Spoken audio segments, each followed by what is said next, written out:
बिस्मिल्लाहिर्रहमानिर्रहीम। अस्सलाम वालेकुम दोस्तों, आज की वीडियो बहुत ही इम्पोर्टेंट है, स्पेशली उन कैंडिडेट्स के लिए जो पाकिस्तान आर्मी को ज्वाइन करना चाहते हों। जी हाँ दोस्तों, पाकिस्तान आर्मी को ज्वाइन करने के लिए सबसे पहले आपको इनिशियल टेस्ट देना पड़ता है। तो वो इनिशियल टेस्ट बेसिकली होता क्या है, उसके कौन कौन से पार्ट्स होते हैं, आपने कैसे अटेम्प्ट करना है और काफ़ी सारी ट्रिक्स जो कि पास करना लाजमी होता है ये टेस्ट, क्योंकि ये एक बुनियादी स्टेप होता है, बेसिक स्टेप होता है पाकिस्तान आर्मी को ज्वाइन करने का। जब आप इनिशियल स्टेप पास करते हैं, इनिशियल टेस्ट आप देते हैं, वो पास कर देते हैं, उसके बाद आपका मज़ीद जो है काम शुरू हो जाता है उसके बाद।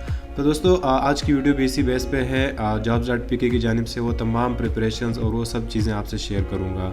तो प्यारे दोस्तों, इस वीडियो को एंड तक देखें ताकि आपको मुकम्मल डिटेल्स में समझ आए कि ये इनिशियल टेस्ट बेसिकली होता क्या है, इसमें किस टाइप के क्वेश्चंस आते हैं और आप लोगों ने अटैम्प्ट इसको कैसे करना है, पास कैसे करना है। तो चलिए स्टार्ट करते हैं। दोस्तों इसमें जो है सबसे पहले आपका इंटेलिजेंस टेस्ट होता है, ठीक है। उसमें जो है आपके 3 किस्म के टेस्ट होते हैं। एक तो आपका वर्बल टेस्ट होता है, उसके बाद नॉन वर्बल टेस्ट होता है और उसके बाद लास्ट में एकेडमिक टेस्ट होता है। तो जो वर्बल टेक्स्ट होता है आपका, ये टेक्स्ट फाइल्स में होता है, टेक्स्ट क्वेश्चंस होते हैं, उसको आपने अटैम्प्ट करना होता है। टोटल 96 MCQs होते हैं और 35 मिनट का टाइम होता है, यानी कि 35 मिनट के अंदर अंदर आपने ये 96 MCQs करने होते हैं। उसके बाद सेकंड जब आप ये क्लियर करते हैं तो आपका नेक्स्ट जो है स्टेप शुरू हो जाता है नॉन वर्बल टेस्ट का। ये इमेजेस टाइप होता है, तस्वीरें होती हैं, इसमें आपने वो अटैम्प्ट करना होता है। इसमें टोटल जो है 92 MCQs होते हैं और 40 मिनट का टाइम होता है। उसके बाद लास्ट पे आपके पास आता है एकेडमिक टेस्ट। ये स्टडी रेलिवेंट टेस्ट होता है, जितना भी आप जिस बेस पे भी अप्लाई कर रहे हैं, लेट्स सपोज FSC की बेस पे अप्लाई कर रहे हैं तो उस रेलिवेंट आपसे स्टडी के जो है टेस्ट होंगे। मज़ीद आगे मैं आपको बताऊंगा किस टाइप के MCQs होंगे। तो ये टोटल 50 MCQs होते हैं और आपके पास टाइम होता है 40 मिनट का, यानी कि 40 मिनट्स के टाइम में आपने 50 MCQs को इनको सॉल्व करना होता है। तो जब आप ये तीनों टेस्ट क्लियर करते हैं तो आपका टेस्ट जो है क्लियर हो जाता है, पास हो जाता है। अब ये 3 चीज़ें verbal, non verbal, academics basically होता क्या है, इसमें किस टाइप के क्वेश्चंस आते हैं और आप लोगों ने अटैम्प्ट कैसे करने हैं, तो वो मैं आपको बारी बारी बताता हूँ। सबसे पहले तो दोस्तों आपके 2 किस्म के टेस्ट, पहले इंटेलिजेंस टेस्ट होता है और उसके बाद एकेडमिक। तो इंटेलिजेंस के अंदर फिर 2 किस्म के टेस्ट होते हैं, वर्बल एंड नॉन वर्बल। पहले आप वर्बल टेस्ट अटैम्प्ट करते हैं, उसके बाद नॉन वर्बल जो है टेस्ट MCQs अटैम्प्ट करते हैं।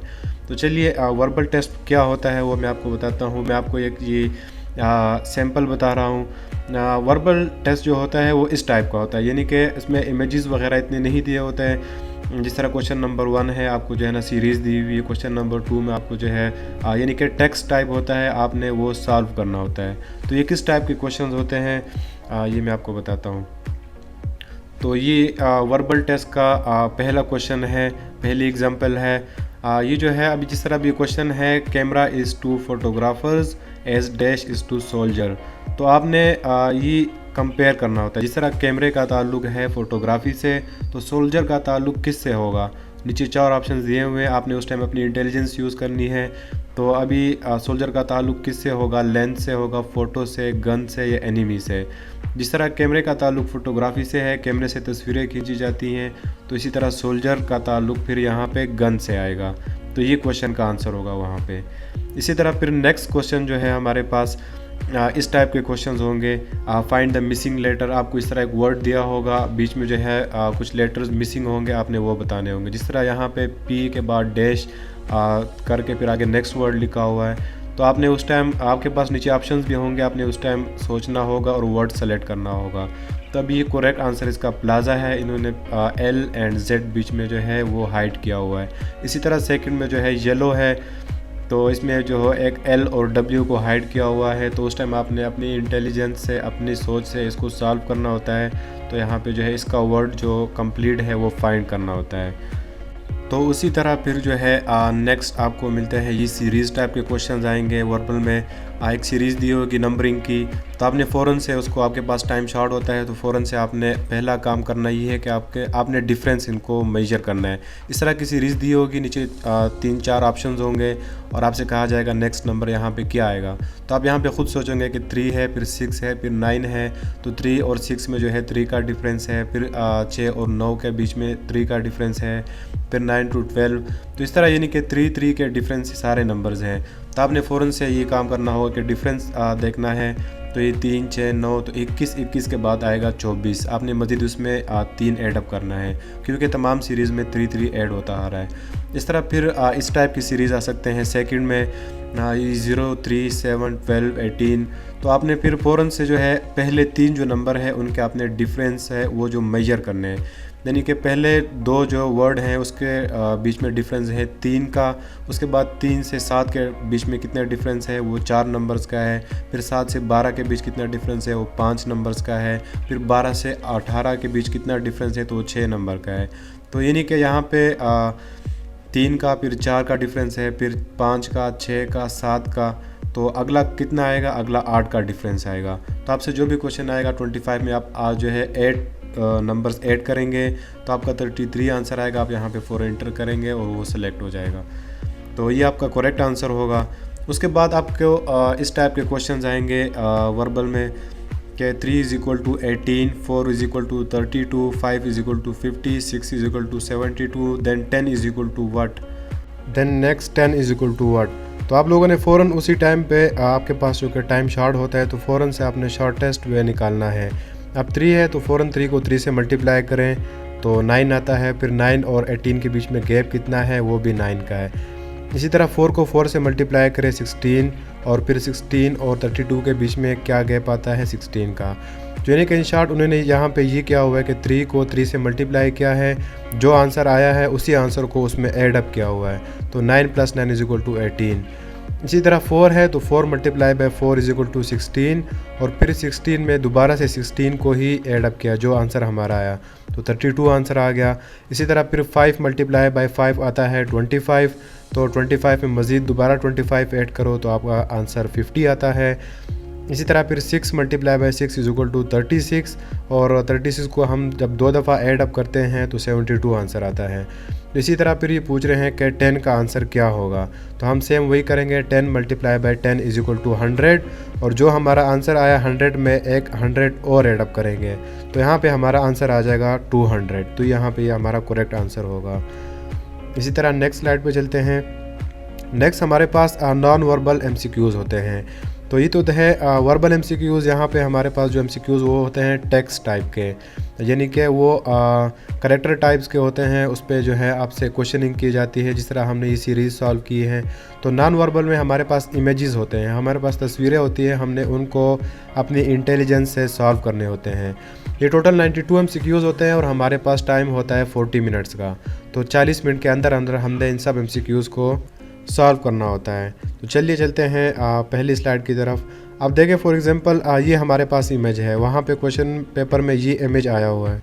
तो यहाँ पे सबसे पहली जो चीज़ है आपने अपने इंटेलिजेंस से फ़ौरन वो नोट करनी होती है।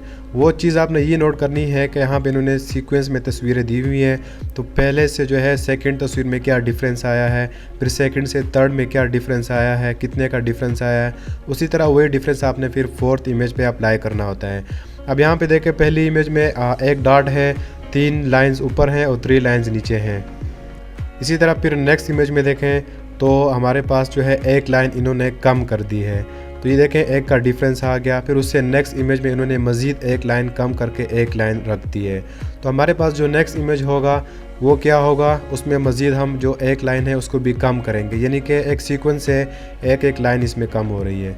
तो इसका आंसर हमारे पास यहाँ पे क्या होगा, ए नहीं होगा, बी भी नहीं होगा क्योंकि वो रिपीट हो चुका है, सी भी नहीं, तो डी हमारे पास करेक्ट आंसर होगा। क्योंकि लास्ट पे जो लास्ट वाली लाइन है इसको भी हम माइनस कर देंगे, ख़त्म कर देंगे। इसी तरह हम चलेंगे नेक्स्ट पे आप देख सकते हैं यहाँ पे इन्होंने 3 डॉट्स लगाए हुए हैं। यहाँ पे इन्होंने पहले आपको एग्जांपल देते हैं, एक इमेज देते हैं, साथ लिखते हैं इज़ टू डैश, यानी कि दिस इज़ टू डैश। तो उसके बाद अगली इमेज को आपने ख़ुद सॉल्व करना होता है। तो यहाँ पे देखें इन्होंने 3 डॉट्स लगाए हुए हैं और नेक्स्ट इमेज में करके दिखाया कि हमने इसको इस तरह सॉल्व किया है।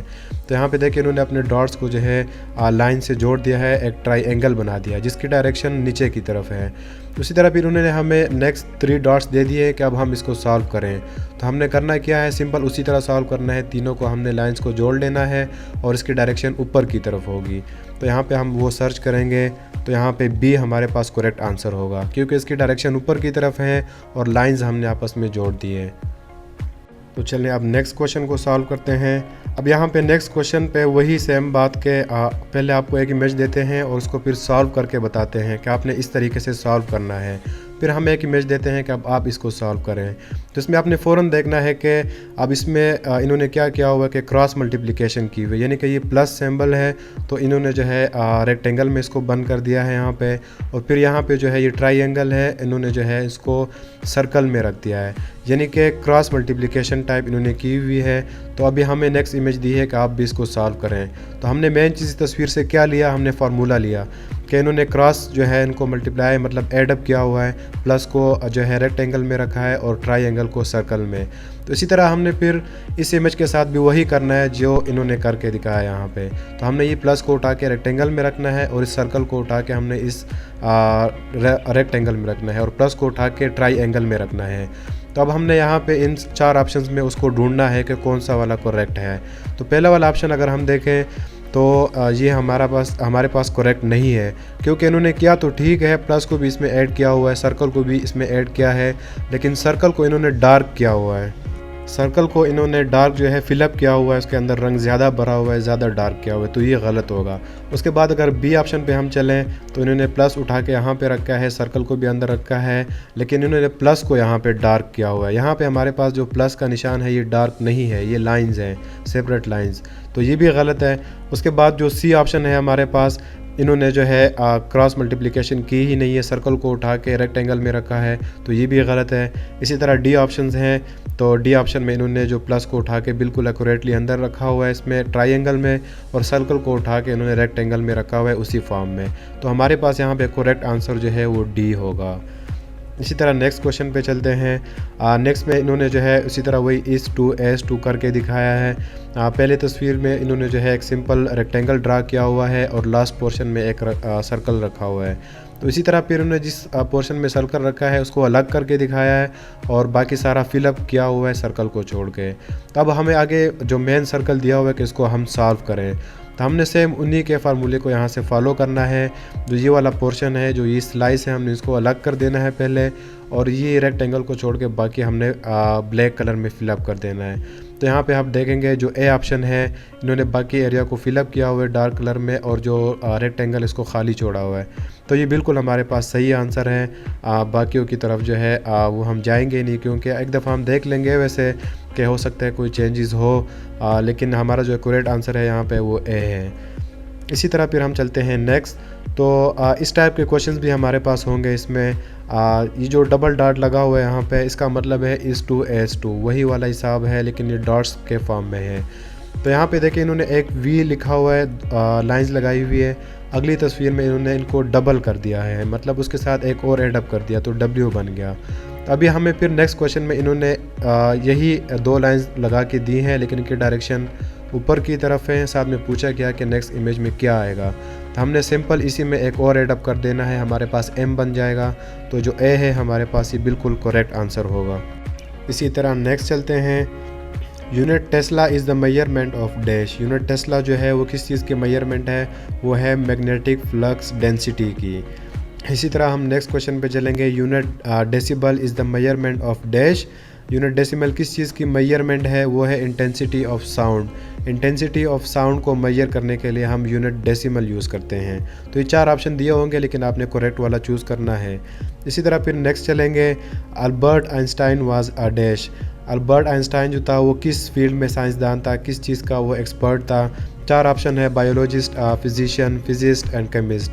तो इसका जो सही आंसर है वो है फिजिस्ट, ये इसका करेक्ट आंसर है। इसी तरह हम चलेंगे नेक्स्ट।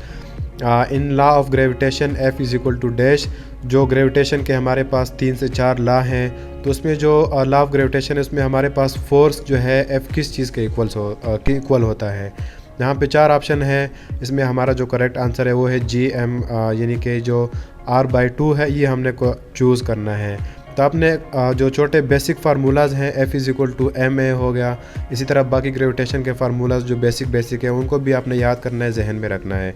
तो इस टाइप के क्वेश्चन भी आ सकते हैं।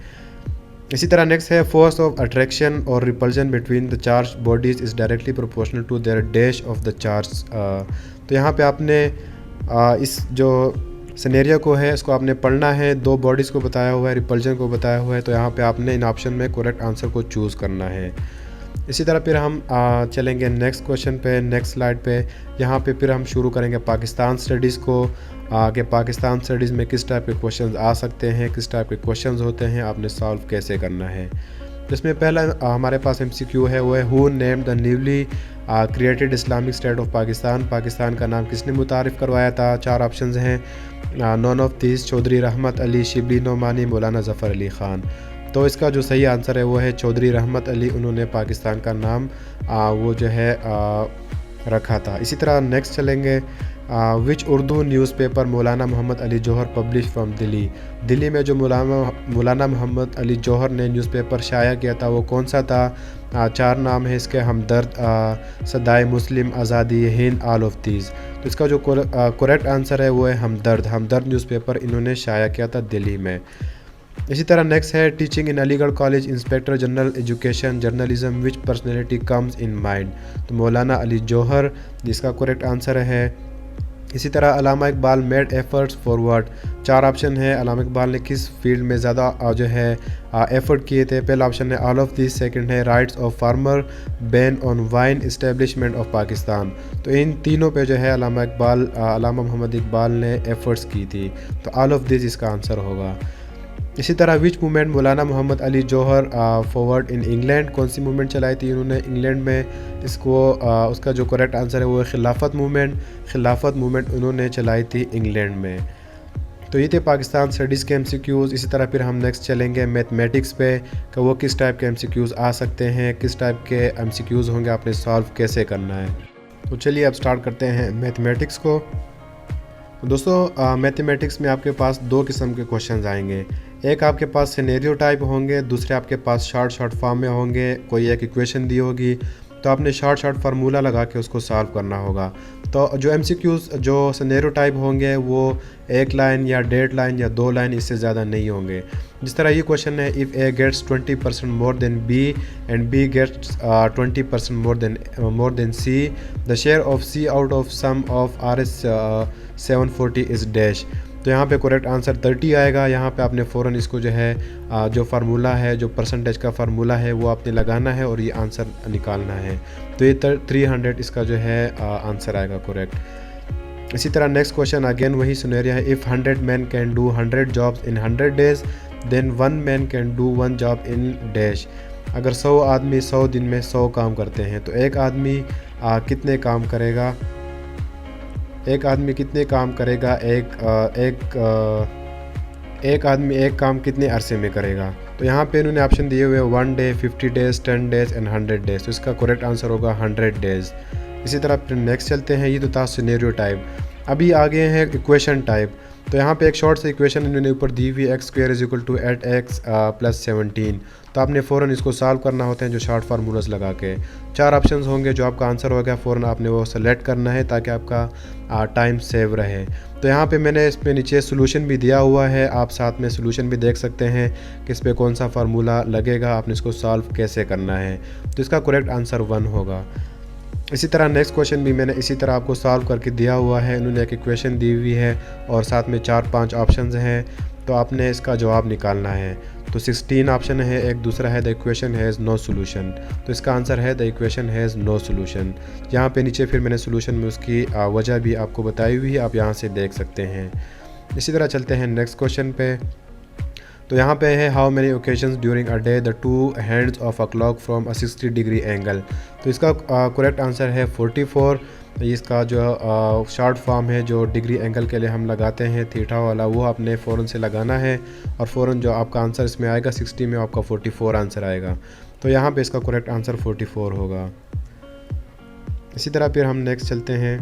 तो यहाँ तक था मैथमेटिक्स के जो सैम्पल टेस्ट थे, सैम्पल MCQs थे वो थे। अब मैं आपको बताऊंगा कि दोस्तों आप लोगों ने अपनी तैयारी कहाँ से करनी है, कैसे करनी है। तो आपने करना ये है कि MCQs जितने भी हैं जो बायोलॉजी के हैं, जिस तरह मैंने सामने एक आपने स्क्रीन पे आपको दिखाया हुआ है, कुछ आपकी हेल्प आउट भी करेगा यहाँ पे, लेकिन मैं आपको बताना ही चाह रहा हूँ कि इस टाइम के सेपरेट आपने इस टाइप के जो है बुक्स वो ख़रीदनी है। बायोलॉजी के लिए अलग, इसी तरह केमिस्ट्री के लिए अलग, इस तरह की MCQs हों जिसमें, ताकि वो सब आपके जहन में हो और टेस्ट के टाइम पे आपका जो टाइम है वो सेव रहे, ज़्यादा सोचना ना पड़े और फ़ौरन से आप उसको क्लियर कर सकें। तो इसी तरह केमिस्ट्री का सेपरेट लेना है, इस तरह फ़िज़िक्स के लिए, मैथ के लिए। अगर ऐसा पॉसिबल नहीं है तो आजकल काफ़ी सारी ऐसी बुक्स मिलती हैं कि एक ही बुक में आपको जो है डिफरेंट पोर्शंस बने होते हैं, फ़िज़िक्स के, केमिस्ट्री के, बायोलॉजी के, कंप्यूटर साइंस के, इस्लामियात के, पाकिस्तान स्टडीज़ के। तो इसी तरह के सेपरेट बुक्स स्पेशली इनके लिए बने होते हैं, वो आपने ख़रीदने हैं और वहाँ से आपने जितने भी MCQs हैं उन सब को आपने याद करना है, क्योंकि कहीं से भी कोई भी MCQ आपके टेस्ट में आ सकता है और आपके पास उस टाइम जो है टाइम नहीं होता ज़्यादा सोचने का, तो आपके जहन में और आप फ़ौरन सॉल्व करें। तो दोस्तों अभी मैं आपको मेन ट्रिक बताता हूँ कि आप लोगों ने अपना जो टेस्ट है क्लियर कैसे करना है। तो दोस्तों आप जब भी MCQ स्टार्ट करते हैं, पहले जो है इंटेलिजेंस टेस्ट होता है, उसमें जो है 2 पोर्शंस होती हैं, वर्बल की एंड नॉन वर्बल की। वर्बल की 96 MCQs होते हैं, आपके पास 40 मिनट का टाइम होता है। इसी तरह नॉन वर्बल के MCQs आपके पास 92 होते हैं और 40 मिनट का टाइम होता है। और फिर एंड पे एकेडमिक के जो है 50 MCQs होते हैं और 40 मिनट का टाइम होता है। तो आप लोगों ने करना ये है कि अक्सर ऐसा क्वेश्चन आता है स्क्रीन पे जो कि जिसमें काफ़ी सोचना पड़ता है, काफ़ी लेंथी होता है। अक्सर कोई ऐसी इमेज आती है नॉन वर्बल में, या फिर जो है कोई सिनेरियो टाइप आता है, तो आपने ऐसे MCQs को फ़ौरन वहाँ पे स्किप करना है। आपके पास एक ऑप्शन होता है वहाँ पे स्किप का, तो जब आप इसको स्किप करेंगे तो एंड पे आपके पास जो टाइम बचेगा तो आपके पास वहाँ पे सामने स्क्रीन पे शो हो रहा होता है, आप जो स्किप क्वेश्चन है वो दोबारा आप सॉल्व कर सकते हैं। तो आपने ऐसे MCQs को बिल्कुल भी टाइम ज़ाया नहीं करना, जो भी लेंथी MCQs हो आपने फ़ौरन से इसको स्किप करना है और नेक्स्ट पे चलना है, और जो इजी हो आपने फ़ौरन इसको सॉल्व करना है। तो एंड पे आपके पास जो भी 10 मिनट 15 मिनट बचते हैं उस पर आपने वो लेंथी MCQs वो सॉल्व करने हैं। तो इस तरीके से आपका वो टेस्ट क्लियर भी हो जाएगा, सारा सिलेबस, सारे जितने भी MCQs हैं वो कवर भी हो जाएंगे और आप इजीली उसको पास कर सकेंगे। इसी तरह फिर सेम क्राइटेरिया एकेडमिक के लिए भी आपने फॉलो करना है। जिस क्वेश्चन में आप कंफ्यूज हो, जिसमें आप श्योर ना हो या लेंथी हो, तो फ़ौरन से आपने उसको स्किप कर देना है और नेक्स्ट क्वेश्चन पे जाना है। तो एंड पे जो टाइम आपको बचेगा आपने उसी ऑप्शन पे क्लिक करना है साइड पे स्क्रीन पे, और उस पर आपने जो है स्किप क्वेश्चन को ओपन करके दोबारा उनको सॉल्व करना है और उनको जो है सॉल्व कर देना है। तो दोस्तों ये थी आज की वीडियो डिटेल्स में। हमने जितने भी इनिशियल टेस्ट हमारा होता है वो सब आपसे डिस्कस किया कि वो किस टाइप का टेस्ट होता है, कौन कौन से MCQs होते हैं, आपने सॉल्व कैसे करना है। तो इसके बाद जो अगली वीडियो है उसमें मैं आपको बताऊंगा कि फ़िज़िकल टेस्ट आपने सॉल्व कैसे करना है, उसमें जो है क्वालिफाइंग क्राइटेरिया क्या होता है, और उसके बाद आपको इंटरव्यूज़ के हवाले से बताऊंगा। और इसी तरह फिर सेपरेटली पाकिस्तान नेवी में क्या रिक्वायरमेंट्स होती है और इनका इनिशियल टेस्ट कैसे होता है, इसी तरह फिर पाकिस्तान एयरफोर्स और जितने भी तमाम फोर्सेस हैं वो सब मैं आपको बारी बारी बताऊंगा। तो हमारी इस वीडियो को लाइक करें और हमारे चैनल को भी सब्सक्राइब करें, ताकि जितने भी फोर्सेस और जितने भी आप ऐसे रेलिवेंट MCQs हैं, टेस्ट हैं, आपको पता हो और आप इनको ईज़िली सॉल्व कर सकें। इसके अलावा आपकी कोई भी कन्फ्यूज़न हो, आपको किसी भी चीज़ की समझ ना आ रही हो टेस्ट के हवाले से, इंटरव्यूज़ के हवाले से, तो आप हमसे कमेंट बॉक्स में पूछ सकते हैं, आपको एक मुयस्सर अंदाज में जवाब दिया जाएगा। तो दोस्तों मिलते हैं फिर इंशाल्लाह अगली वीडियो में। Do subscribe the channel and stay updated. Thank you.